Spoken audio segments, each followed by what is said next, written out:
Hello, everyone. This is Hui, bringing you the September version of the Founder Spotlight. I'm happy to today introduce a new team member who is going to be going forward, taking the role of a host for the Founder Spotlight, the monthly one. Ms. Van Del Nguyen. She is a passionate writer, a creative arts fanatic. She loves the arts and loves to do research and talking to people. A great person that will be able to help us moving forward.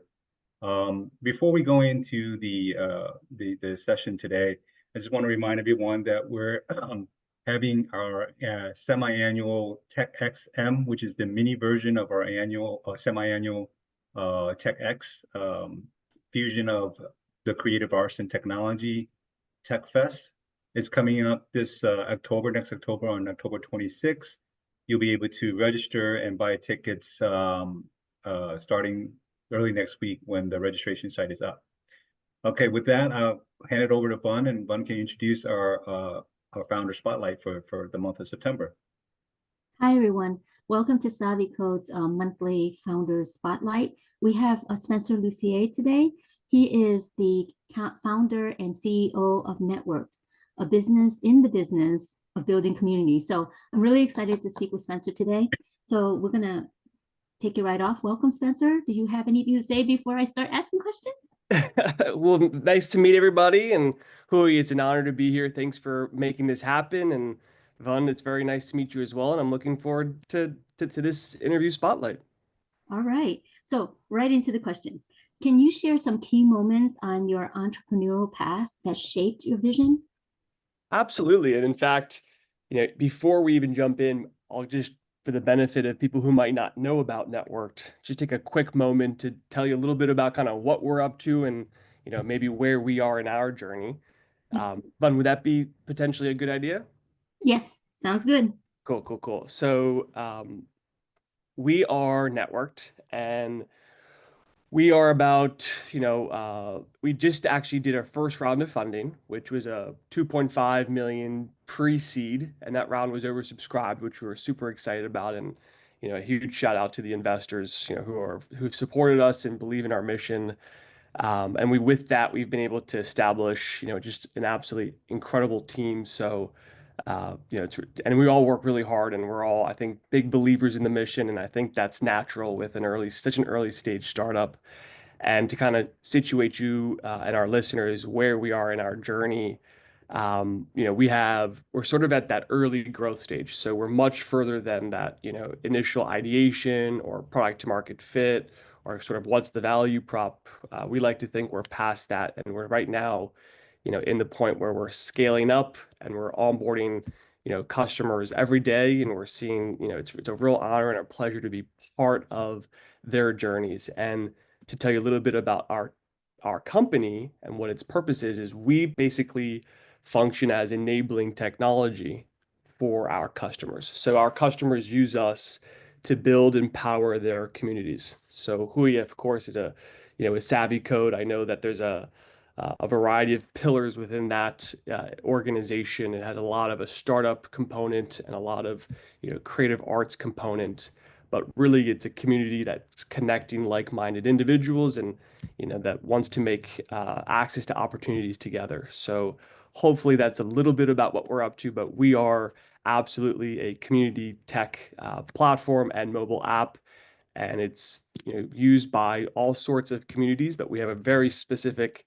sort of target market that we're staying focused on. So I'll just pause there, but then in regards to your question, I can jump right into that as well. Okay. So, what personal experiences inspired you to create Network? Absolutely. Well, I think if I think back to when I was much younger, my grandfather actually has an entrepreneurial background, and it's kind of I'm not sure if it's, a wives' tale or how much truth is in it, but, they say he, dropped out of middle school. He was the oldest of like 8 siblings, and, he went to support his family, but he created a business that ended up being very successful.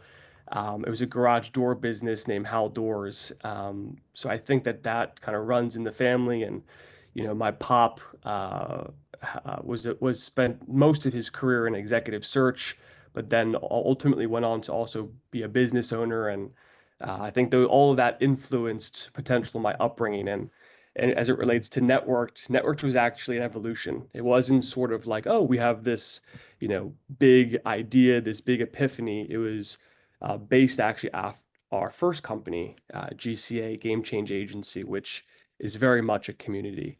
And just a little bit about GCA. It's designed to be a career advancement based community that has elements of recruiting.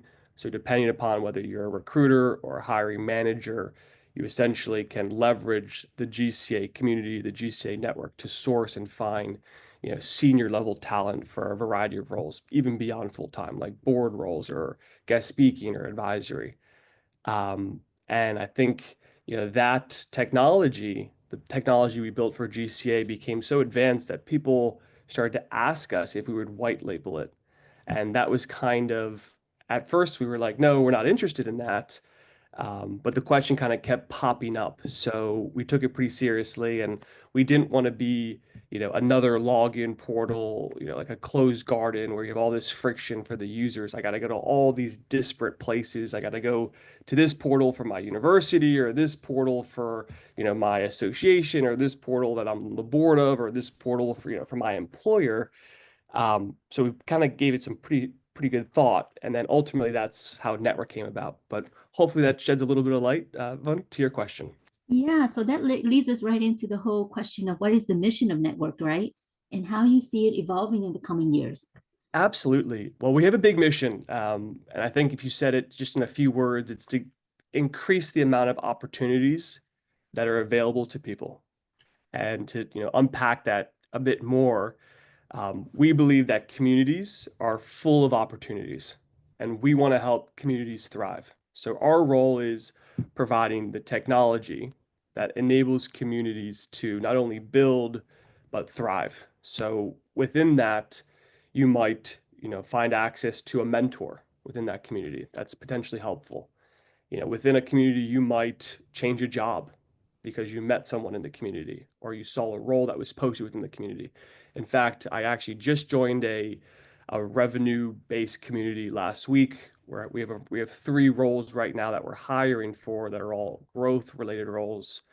And I posted on LinkedIn, but I also posted in that revenue community, and the amount of talent that we got from that community was incredible, but very purposeful talent. So I think that's a testimony to the power of community. So, and then again, back to what I was saying, community might be like, oh, depending upon the community, I might meet a life partner within that community. So every community has a different purpose, a different reason for being. But we say by belonging to a community, you then have access to a network of people, a network of opportunities, and that's really what we're all about. Great. So in a word, can you give us a motto? What would be a motto for Network? Maybe to gain access to opportunities. Sounds good. So Absolutely. how does Network differentiate itself from other platforms in the tech and creative arts communities? That's a great question. So I think, if you look at, if you look at our competitive landscape, at least the ones that we really, are focused to pay attention to, we include like your traditional social media platforms and the ones that often people think about, LinkedIn, Facebook, X, formerly Twitter. You might even include TikTok in that, YouTube, and those platforms are more open facing platforms, and we would say there's some of those platforms have similar feature sets. Everybody has a profile page. There's in-app messaging, there's feeds, and there's events, so there's some similarity from a feature set, but it's the way you bring those features that creates the differentiation. And a lot of the social media platforms are very open, right? They're great for reaching wide audiences. They're great for staying in touch with people that you're aware of. Maybe it's a colleague, maybe it's a friend, maybe it's a loved one, a family member. But what we've done is we are introducing, a one-to-many relationship. So instead of staying in touch with my family and friends, let's say through Facebook or Instagram, I can stay in touch with a community. So a whole group of people that are inside of it. So I think that's the the true core differentiation. And we have some people that ask us like, hey, this sounds like maybe Discord. And we're like, yes, that's an absolutely a super fair comparison point because Discord really had a lot of success, especially in its earlier days with gaming. So a lot of gamers would jump onto Discord and from a feature set perspective, it was really chat heavy. So almost all the channels are chat based, and that works super well for Discord. And then others, you might even say Reddit, right? Reddit is a really successful community-based platform, but it's really all forum-based and discussion-based. So that's super helpful. And in fact, the amount of questions from a technical perspective, I'll ask a question on a Reddit forum, a subreddit, and I'm getting great responses. So it's a great platform that we love. And then you might even have like Meetup or Nextdoor, which are more like geography based. It's designed to get people together in the real world. And what we really focused on is elements of community and then taking it a step further. And I think ownership is huge to our customers.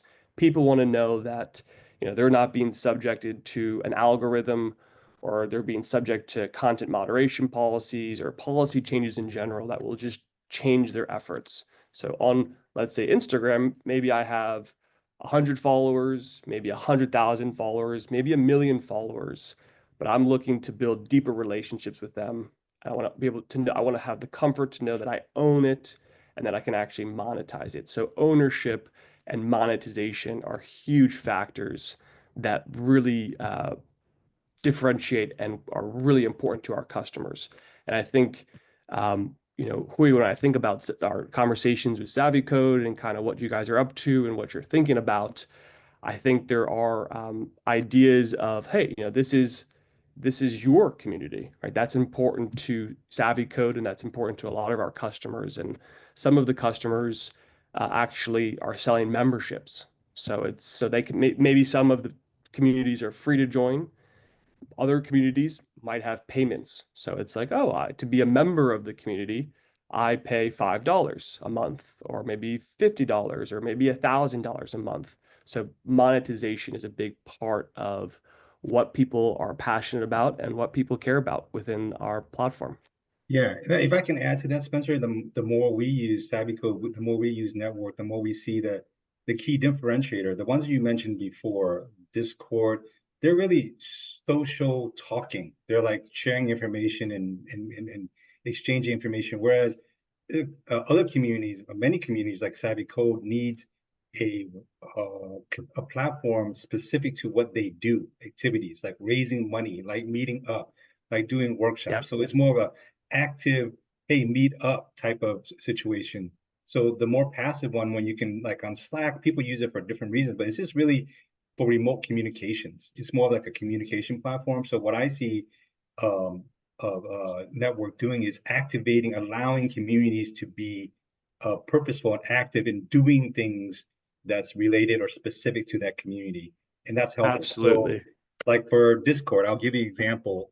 Discord does not have a separate section where on network it gives us the ability to create a sub community around VCs looking at pitch decks and Yeah, evaluating pitch decks so that they can make an investment or they, I think I'm not sure, Spencer, but you also have an event registration, so we can create a workshop or an event so we can people our members can register.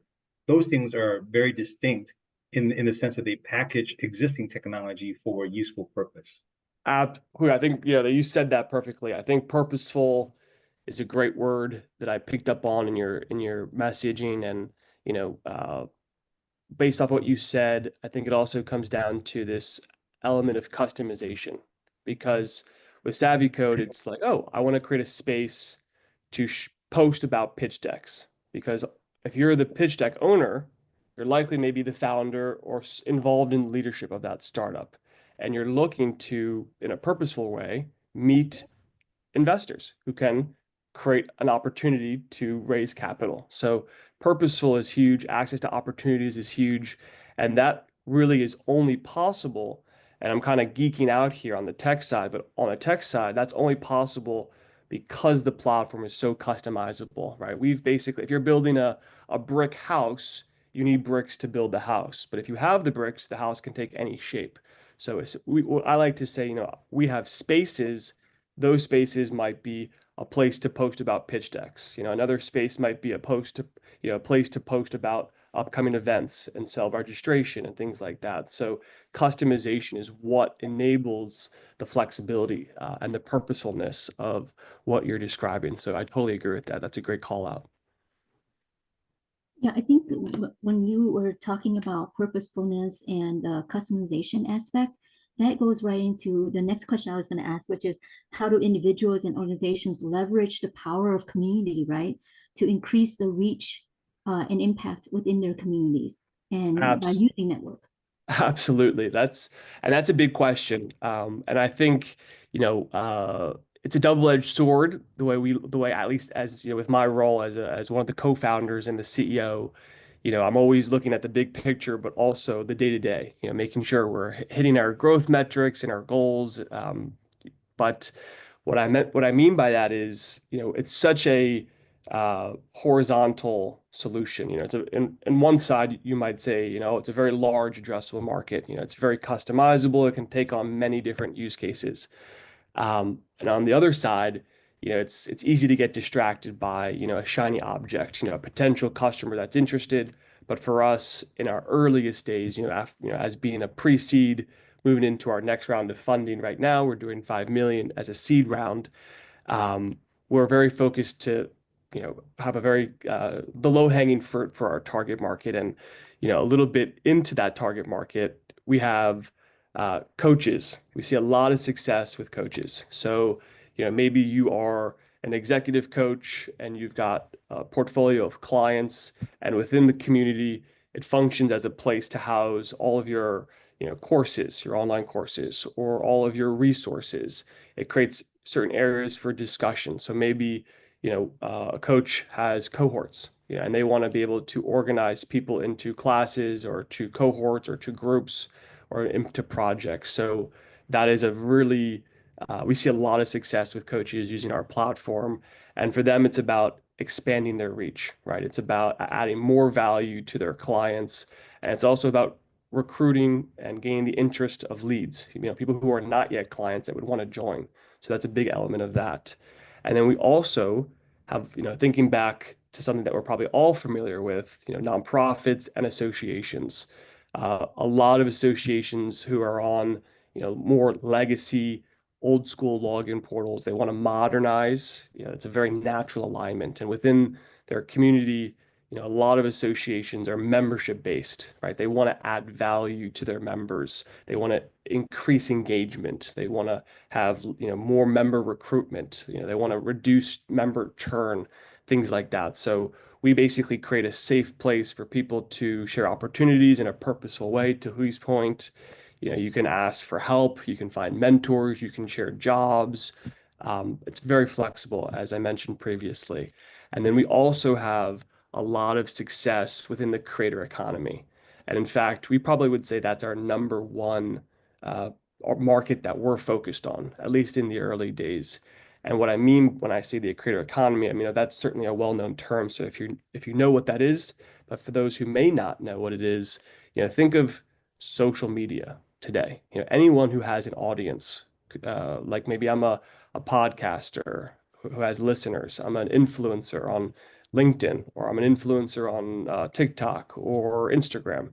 And I want to essentially build deeper relationships with my audience. And in fact, we hear this word community a lot, right? I'm engaging my community, and we think, a core element, we would kind of disagree with the way social media uses the word community, because we think a key part of community is not just one person, broadcasting out to an audience, right? It's where that audience can actually belong and participate, as opposed to just, like keeping up with the Joneses. I'm following this influencer and looking at his or her activities and what they're posting, what they're sharing. We don't really consider that a community. Community, you need to kind of be able to join it, participate, feel a sense of belonging, and involved with the others who are inside the community. So that's the creator economy that we have a lot of success with. And within that, they're looking to build build their community on network, to invite their audience to join, and then own. They know that it's their audience as opposed to like, oh, it exists on a Facebook platform or a LinkedIn. It's their audience. It's their content moderation policies. It's up to them how they want to structure their community and what types of interactions they want to facilitate within the community. And then, of course, monetize. So a lot of the social platforms, really don't do it. Some of the top influencers, some of the top creatives, some of the top brands are making a lot of money, but there's a whole slew below the top that are not. They're not making as much money. They're not certainly not making a living. And that's where network can really fill that gap. So maybe it's about posting a photo and charging, to access that photo. Maybe it's about posting a webinar and charging to attend the webinar, right? Maybe it's just charging people to join the community or to access specific opportunities within the community. Or maybe it's the ability to post, you want to give the user, someone who joins your community, give them the rights to post and to contribute. And for those permissions, there's a fee. So there's lots of ways. If you are the owner of the community, if you are that influencer, you are that creator, to use our technology to make, to generate revenue, and hopefully a lot of revenue. So hopefully that kind of gives you a little bit of insight into the types of customers we work with and what we're focused on as it relates to our, our current journey. And we have, really big plans to expand and grow beyond that. In fact, probably most important is in the healthcare space, and that's something we're kind of keeping under wraps for right now, but we're having a lot of success there as well. Okay. So you had mentioned the social creative or creator community, the coaches. What about nonprofits or more community-oriented organizations? Absolutely. So we have, in fact, I think nonprofits and associations were charities were really kind of the original early adopters, and they still are center of the bullseye for the types of organizations we seek to work with, seek to build partnerships with. And if you think about a nonprofit, what's important to them? Well, they have different stakeholders, right? So they have donors, they have volunteers, they have sponsors or partners, and they want to engage them, and they want to add value to them, and they want to be able to share their donation campaigns, and they want donors to be able to donate. They want volunteers to be able to get involved easily. So we kind of create this centralized online space, call it a community, for a nonprofit's different stakeholders to join, and then to collaborate and to chat and to share, have discussions, and to gain access to opportunities in a very purposeful way. Okay. And in that group, have you taken notice of any of the demographics? So for instance, I was just particularly curious about the youth community, right? You had mentioned Discord earlier. And so I'm thinking, what could you do to invite or encourage more interaction with the youth community with network when they have things like Discord or TikTok that seems to speak to them more or greater? Absolutely.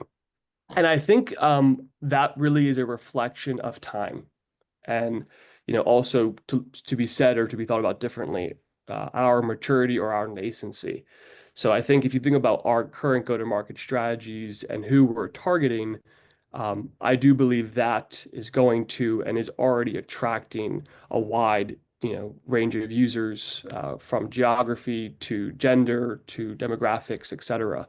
And I think as you think about a one-to-many relationship, we onboard a community, call that a nonprofit. And that nonprofit isn't inviting one person to join their community. They invite 10 people, they invite 100, or tens of thousands of people to invite. So for us, we want to see as many communities populating and thriving on our platform. And then as those users join, not only are they joining that community, but they're actually able to, proliferate by looking at other communities that they're not yet part of, that might be aligned to their interests. And then from there, they can actually join those communities. And they can even say, oh, I run a community. I'm the, the managing director of my VC, and we have a portfolio of startups and founders, and we've often thought about creating a space for the founders and the leadership to join. And within that community, it's all of the portfolio, right? All the leaders of a startup's portfolio or of a VC's portfolio. So we do think that that's happening. And to accelerate that, I think it's being just more intentional and more targeted in our efforts. But I think it's not to say we're overly focused on one versus another. We're in fact more organic in our efforts and how it's coming to life. And we see a lot of our customers, probably about 50% are in the US.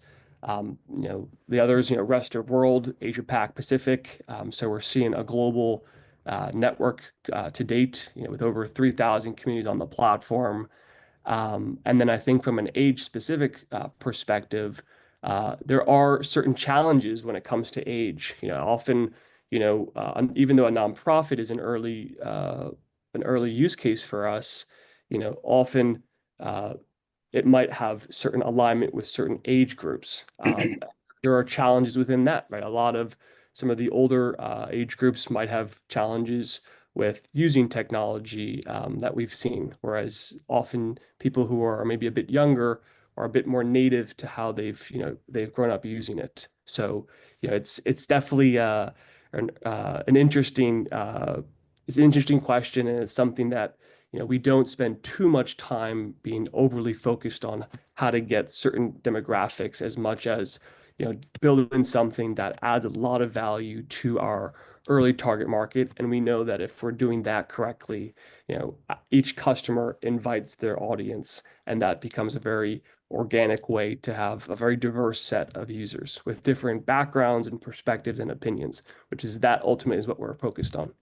Yeah, so it grows itself based on its whatever attached contingencies, right, and attached issues that come along with Yep, that community in particular. That makes sense. absolutely, absolutely. So, how do you envision network connecting the global via tech and creative arts communities? Absolutely. I think that is going to be huge on the partnerships that we seek to create. And, Hui with Savvy Code is a perfect example. As I was mentioning a bit earlier, our role is providing awesome tech that that sets our customers up for success. And with that, it's not just the tech, it's also resources and best practices, on how to be successful, to oversimplify.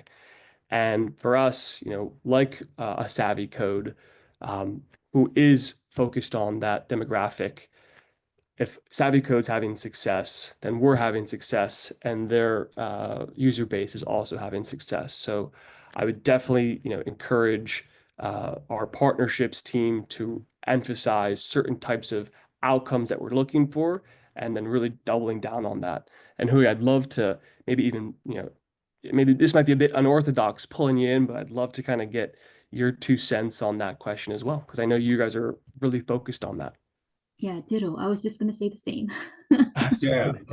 it's quite a challenge, to be honest with you, because there are also many different platforms, and people use different platforms for different purposes. And I think it's kind of new to have a platform that has many of those tools. It's like they have a quiver with different, arrows they use. Okay, I'll communicate with this person with WhatsApp, and I'll communicate with that person with Slack, and then the community is dispersed. And to try to get these people who have been using multiple tools over the course of the last, 10, 15 years is difficult. And so the what we're trying to do is to identify a common denominator amongst all those tools, and the pain points, and what is driving them to make a decision to switch. So in our community, it's not communications, because communications people can use other platforms, but it's actually the doing part. That's what I was saying before, is that is that network allows us to do and not just to talk, so that we can actually get people together to do things. So a pitch deck, it sounds like communications, but it's actually a more of a do active activity, because you're putting a pitch out there, you're asking them to comment on the pitch, and seeing and engaging them, asking them about their product or their service, and if they're willing to invest. And so when you make an investment, it's actually, it takes a affirmative, purposeful, conduct on the person, on part of someone to give the presentation and someone to actually give money. And so sometimes they do meetups afterwards, and they do engagement by sharing their products and service online. So these are the things that we're trying to focus on, things that actually get people beyond just talking, beyond just texting and communicating, because that's very simple and there's many platforms out there to do that. So the other thing that we're working with you on, Spencer, I think your team recognizes this too, is events, getting people using a communication tool to talk about something, but actually meeting up, right? So they're registering, they're coming to meet each other. So that's the next part of our plan, is beyond like certain activities that allow that get people to talk and do things together, is actually meet up. And we're once that's activated, we're going to have more workshops and things for when people can come and actually see and touch and feel each other, and engage in a real community, as opposed to kind of remote communications, which we're trying to avoid, because there's many platforms that do remote communications. Absolutely. And Hui, I loved, again, the purposefulness, the access to opportunities. And I've said that word a lot, opportunities, because we mean it, but we also use that very broadly. So in what you just said, you've created a space for people to post their pitch decks, right? So that's an affirmative action. It's a do. I've created this deck. I'm raising capital. I'm seeking to talk to prospective investors, and for ideally secure funding.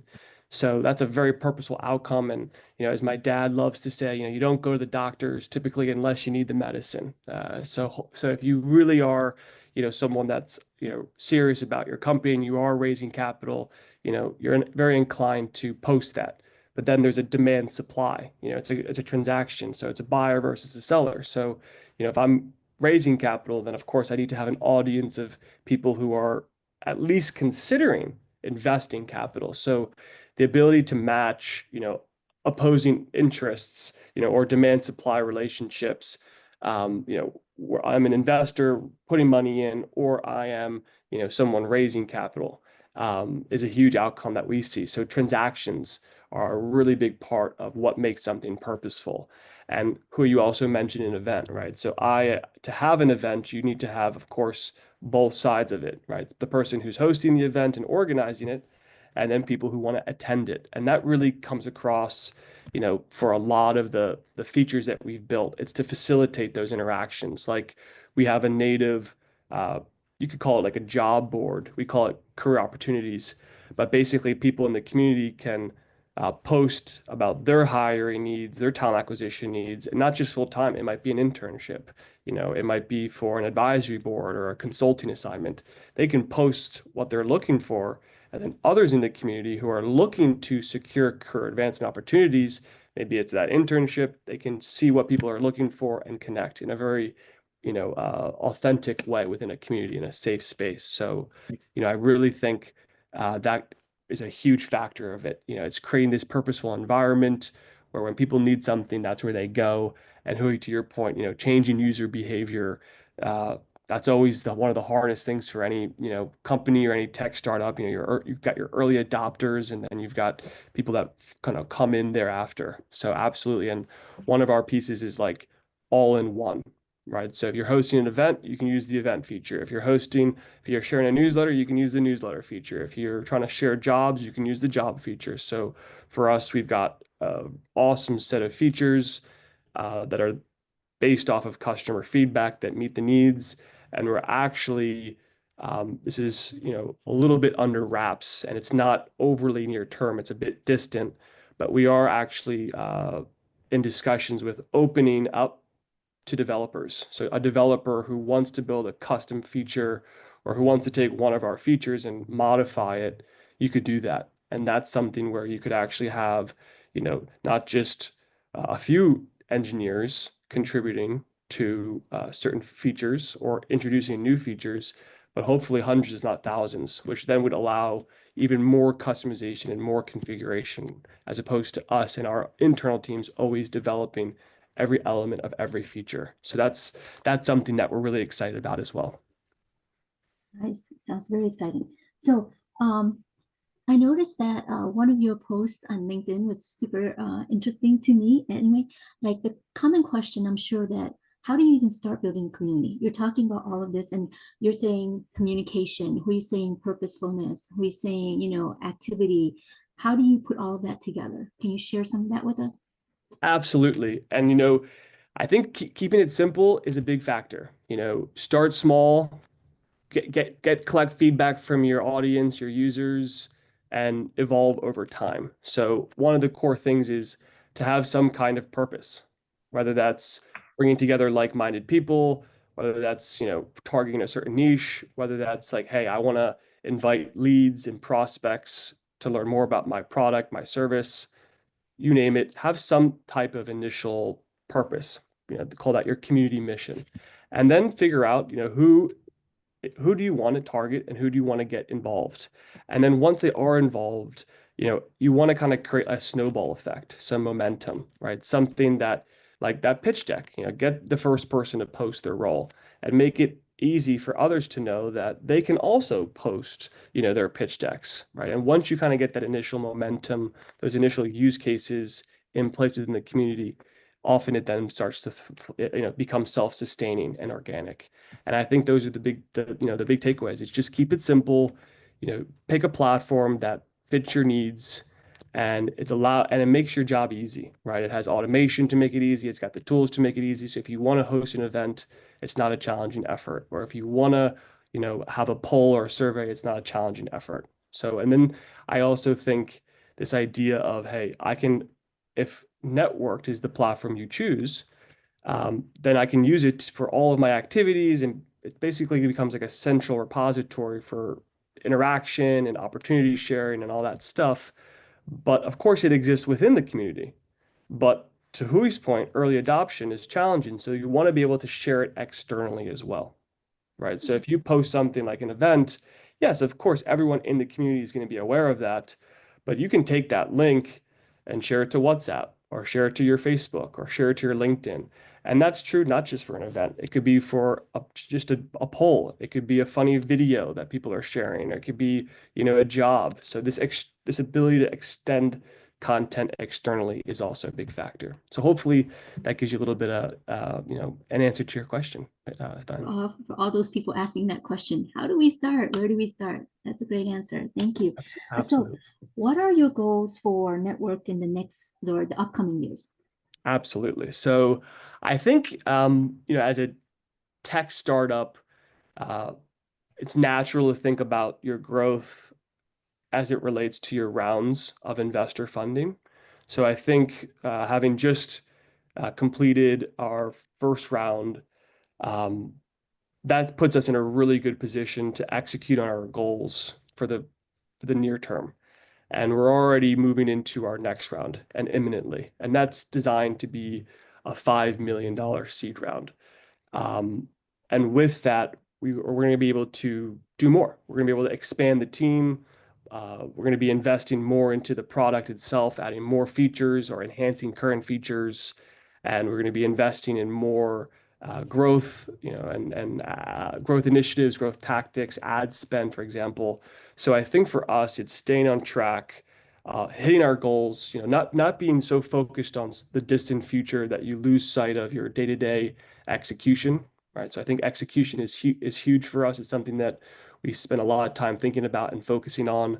We want to achieve certain goals and metrics within our first round that set us up to have a lot of success in our second round.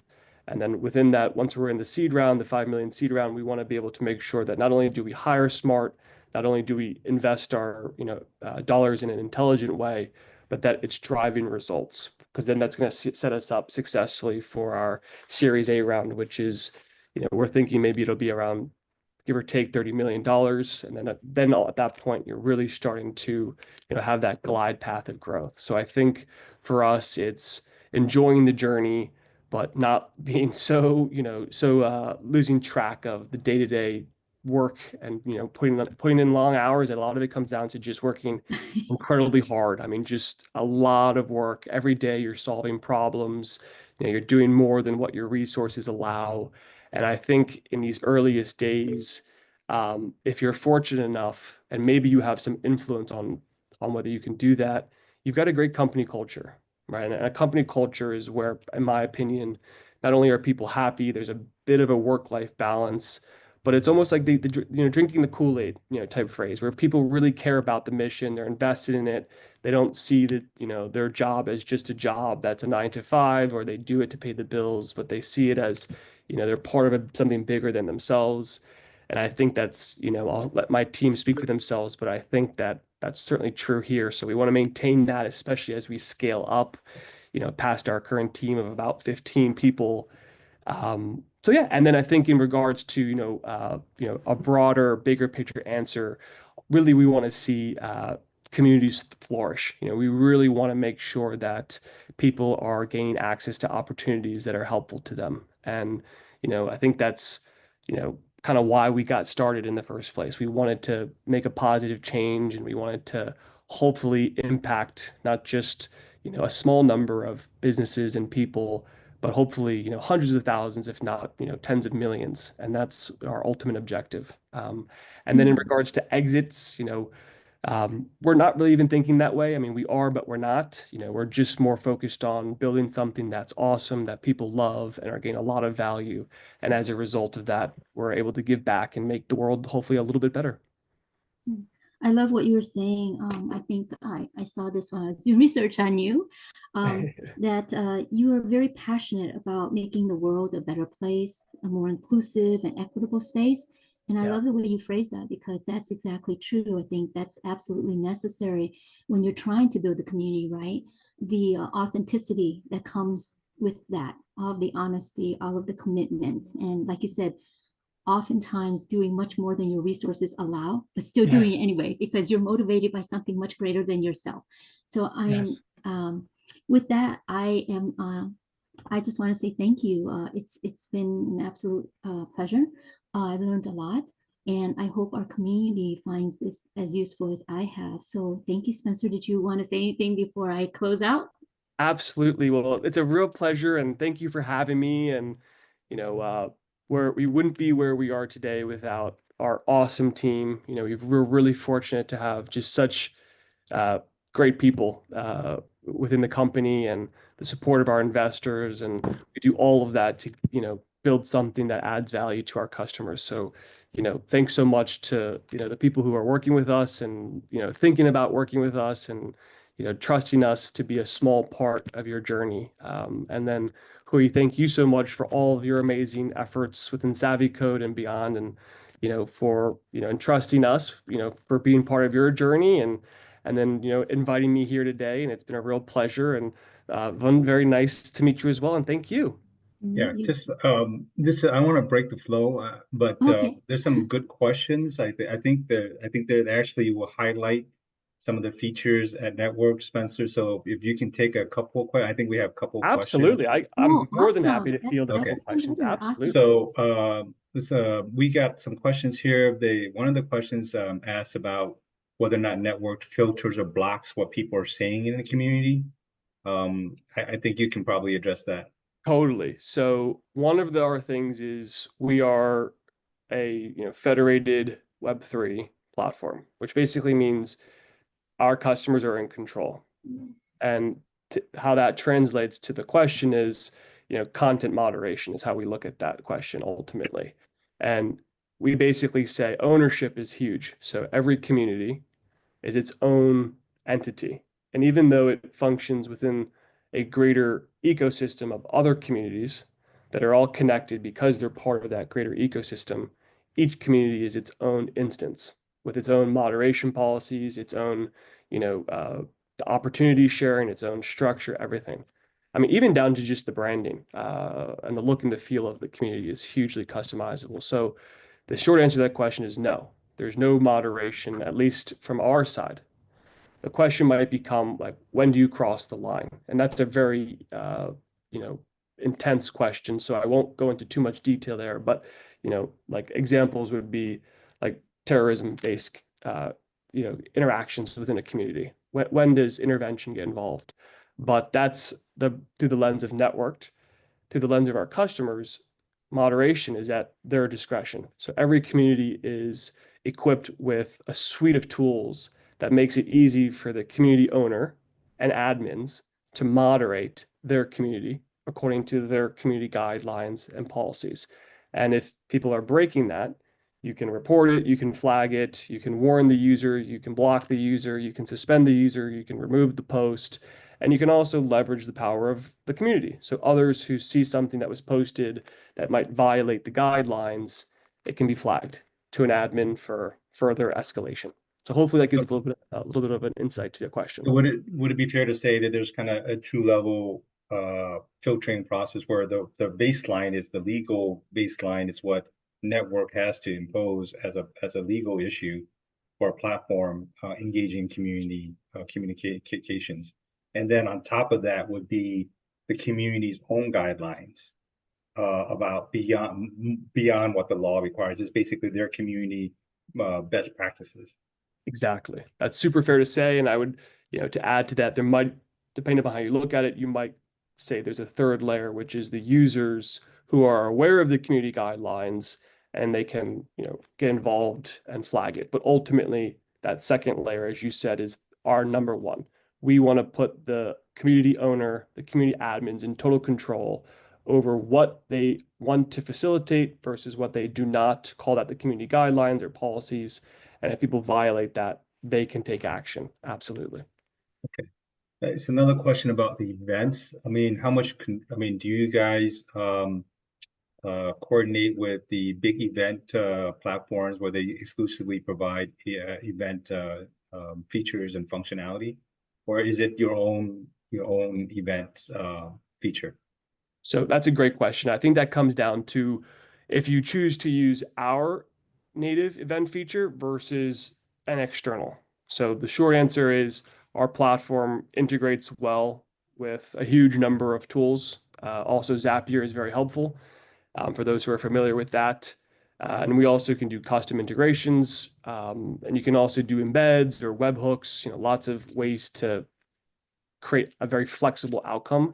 But if you're using our internal feature for events, which most of our customers do, a huge piece of it is obviously having a robust event feature set, but extending it externally, which is something I mentioned previously. So people think, oh, I'm going to create an event, I post it, it's shared to my community.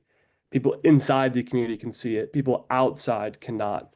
And one of the things that we spent a lot of time on was so that a community could actually function like a website. So just the way you would type in a domain and go to a company's website, you could do that same outcome through our technology. So your community becomes not just a landing page, but if you have a space for events and you've set that space privacy, all those events can be visible. And you can even get a bit more granular and say, hey, not only are these events visible, but people who are not even part of the community can see it, can RSVP, can sign up, etc. They can see all the details. I do want to call out one important feature that we're working on that we don't have. I think it's just about the only thing that we don't have today, but it's coming soon, is ticketing. So yes, you can charge to attend an event today, but you can't sell individual tickets today. So a ticketing system is not something that we offer, but it is something that we're aware of and we're working on. So hopefully that also gives a good little response to your question. Yeah, we're almost running out of time, so I just have one more question. I think this is very important, particularly communities wise. It's like, is there an automated language conversion where if you write in English, you'll convert to another language so that they're talking about inclusiveness, getting more people involved, and reducing time to write in multiple languages? I'm so happy that that's the final question because we just recently, maybe a month and a half to 2 months ago, launched over 100 languages and counting. So yes, the short answer is yes, absolutely. And you can actually take it a step further. So the again, Hui, to your multi-layer perspective, if the community is the first layer, the community can set a language, let's say Spanish. And that means anyone who joins the community, everything is in Spanish. Like every word is in Spanish, just by the way it exists. Then a user at a user level can set their preferred language. So if the default is English and the community is also English, but you prefer Spanish, you can click Spanish and your community is converted to Spanish. And that occurs instantly just by changing, through a drop down, English to Spanish or other languages. Yeah. Well, I think there's a bunch more questions, but most of them I believe are answered on your website. So I'd like to thank the audience for asking these questions. I encourage you to go to networks. Is it network.co? Network.co, yep. Yeah, go there. I think a lot of these questions are answered on their website. I want to thank you, the audience, for their participation. I want to hand back over to Vun to close this out. All right. Thank you again, everyone. This is Vun, Hui, and Spencer at savvycode.com. I just want to put a quick plug in. Remember to sign up for the TechXM 2024. Go to www.savvicode.com and register, and we'll see you there. So again, thank you, everyone. Till next we meet, remember, whatever your passion, whether it's technology, entrepreneurship, or creative, connect with your tribe, be innovative, be savvy, and always do good. Thank you. Thank you. Bye. Yeah, bye-bye.